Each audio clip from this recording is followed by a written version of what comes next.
Hi everyone, and welcome to this video where I'm going to be opening up this issue of Scrye magazine. This is the earliest issue that I've done so far.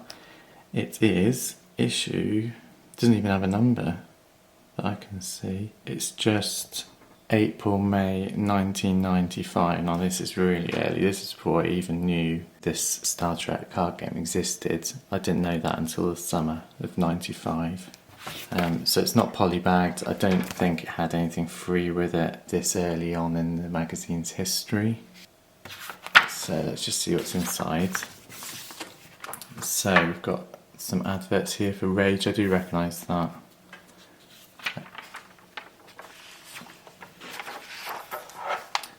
Store advert.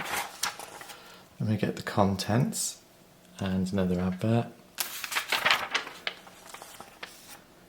Then we get an advert for Heresy. I don't know if I remember that. There's lots of magic. There'll be lots of magic in these early magazines because that's what was big at the time. The other card games were just about coming out. So we've got letters from the readers. There's quite a lot of pages, that's 4 pages. Then we've got the news page. Cards Collect Confidential. So this will be interesting. So, 4th edition of Magic is due in April. I don't really know a lot about Magic, so I don't know whether that's correct. So that looks like it's all Wizards of the Coast stuff. Gen Con. You can see here the release schedule is much smaller than it was in the later magazines because there weren't as many games around. The only Decipher ones are the Star Trek Next Generation CCG. So here we go. Star Wars is a go from Decipher. There's an announcement of the Star Trek CCG Player's Guide game book. I have got that. There's a frenzy for the best licenses in CCGs. Includes the X-Files. So that's when the X-Files was announced. Very early on, that is. We've got here 007. So this is the Target Games James Bond CCG. Based on GoldenEye, that hasn't even been in the cinemas yet. This is a really old magazine. I do have the complete collection, I believe, of the James Bond CCG. So if that's something you want to see on the channel, let me know and I'll review that for you. So yeah, that's that being announced. Magic, Star Trek. It's just very hard to follow this news thing.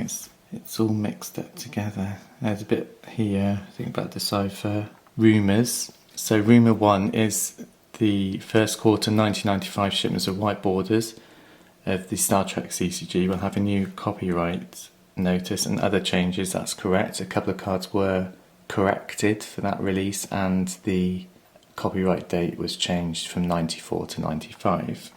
It's saying here the rumour is not true.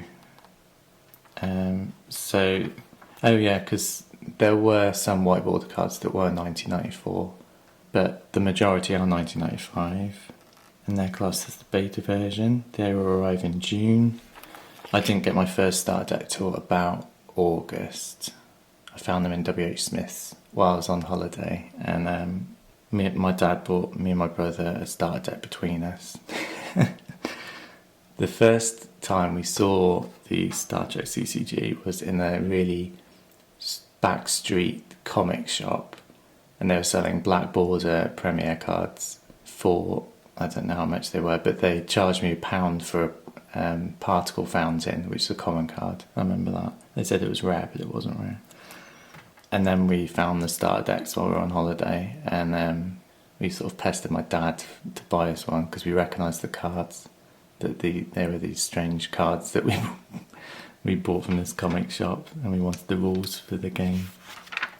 We did make up our own rules, but I digress.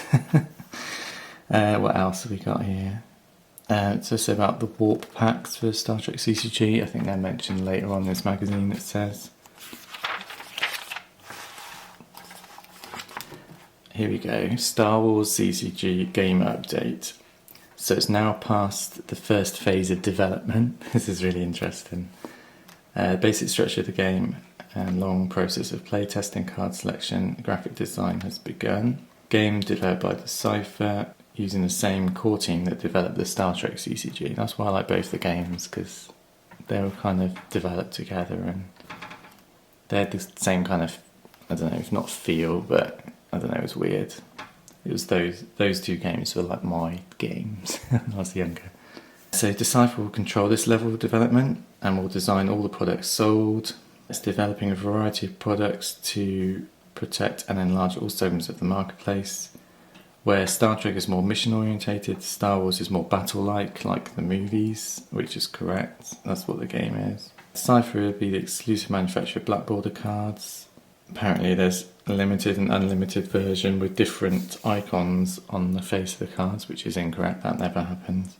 Parker Brothers is doing the 2-player game, and apparently Parker Brothers are releasing an 8-card expansion pack and will have 1 rare card for every 2 packs.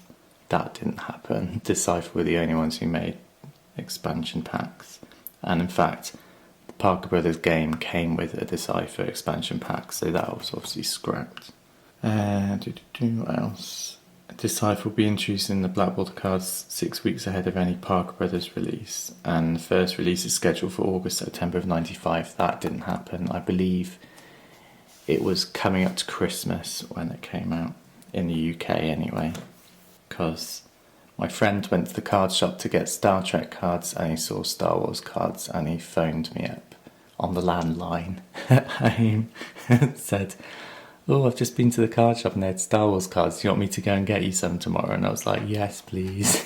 Because obviously I didn't know this was coming out or anything. It was just appeared in a shop. And it was so weird back then with no internet. What else? So Star Trek 2-player game. Decipher is aligned with Parker Brothers again, like the Star Wars card game, to release a 2-player set. It says 1 Federation, 1 Klingon box. That happened. Apparently they're going to have really limited cards in that change every 300,000 games. That didn't happen either. There was only ever 1 edition. There must have been something going on with Parker Brothers, because they scaled back on all these releases.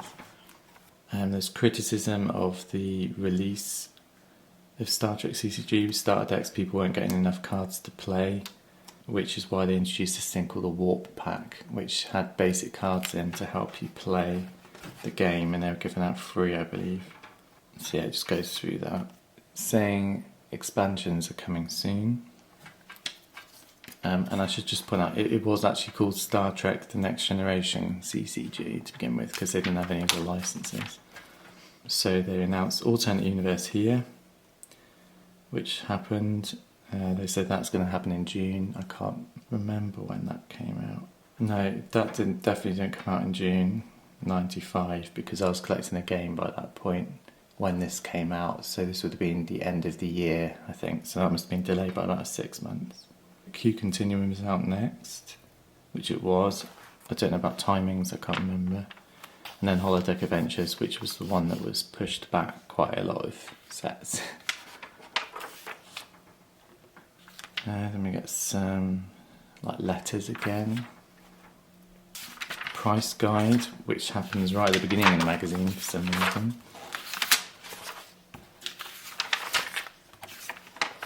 So this is all magic, I think.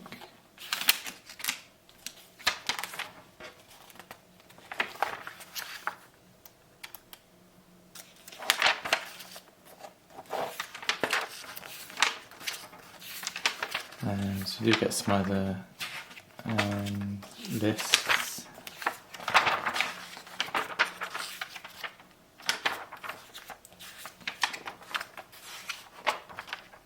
And you've got, what are these? Like store updates, so stores would write in and say what was popular and everything. Shadow Fist, something like that.